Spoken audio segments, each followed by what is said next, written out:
morning. It is November 1st. Wow, Tuesday, 2022. I don't know about you, but I'm asking myself how this happened. Okay, it was a long, slow crawl to the treadmill this morning. Yesterday's video wouldn't upload. Oh well. I stepped in cat vomit, cleaned it up.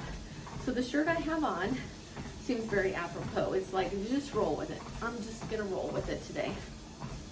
So today is the mental side of physical, but it's really dealing with the physical. But what I'm learning is it is really hard to separate out the two. We want to, and we try, but trauma is both mental and it is both physical. The Body Keeps Score by Bessel and Kolk is really kind of a progression, a timeline through the discovery of trauma as a diagnosis and how we deal with it. And we, as typical humans, our pendulum swings way right and it swings way left, when the truth is somewhere in the middle. But I've tried to deal with trauma from a mental perspective, and I'm really starting to understand how it's very difficult to tease out the two. I think when I think of an example and I bring it back to what I do, it's leukemia in children. And it's primarily in the white blood cell line. But when you affect that white blood cell line, you affect that red blood cell line. Very, very distinct functions for us as organisms, but very intimate connections. That is how I also think of the clotting cascade. So I don't know how many people out there are taking warfarin or any of the new novel anticoagulants, Xarelto. It's probably 10 more. That's not my field anymore. And they target a very specific part of a very specific pathway. But in that clotting pathway, there's extrinsic and there's intrinsic.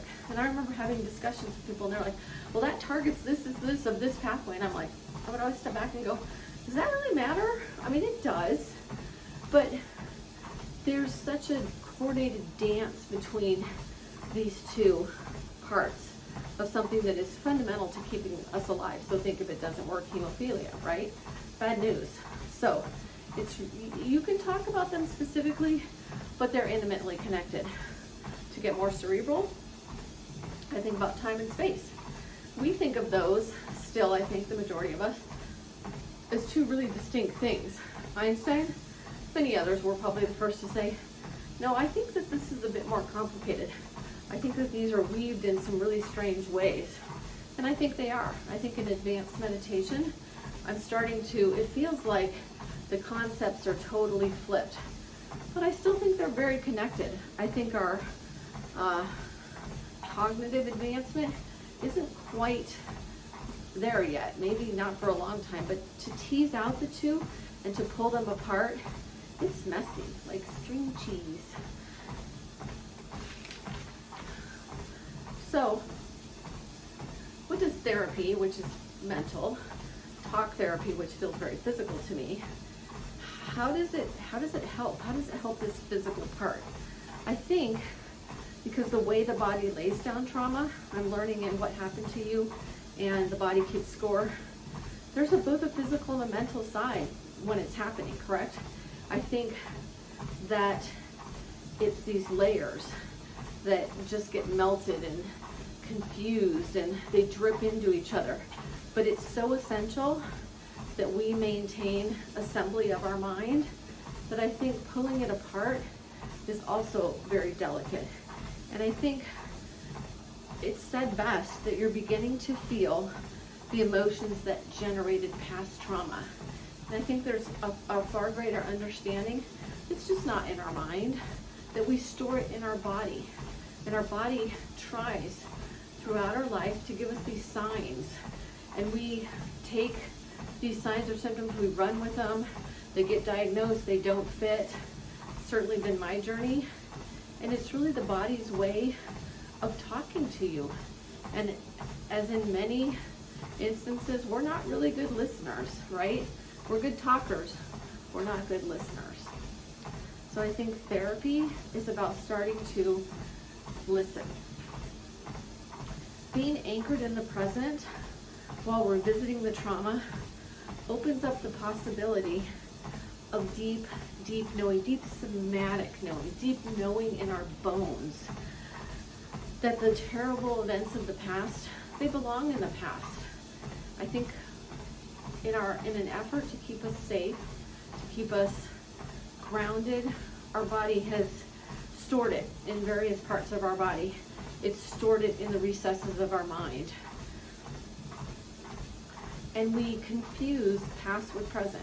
I mean, most of us have a pretty good grip on past and present, but the body has some very primitive parts of its brain and the way it's laid down and it functions.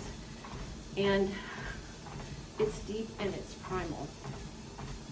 And when events come along that trigger memories, the body doesn't necessarily know, and it deals with it in a very complex way, and some of that's bringing a lot of that past in. The brain is very cultural. I love that.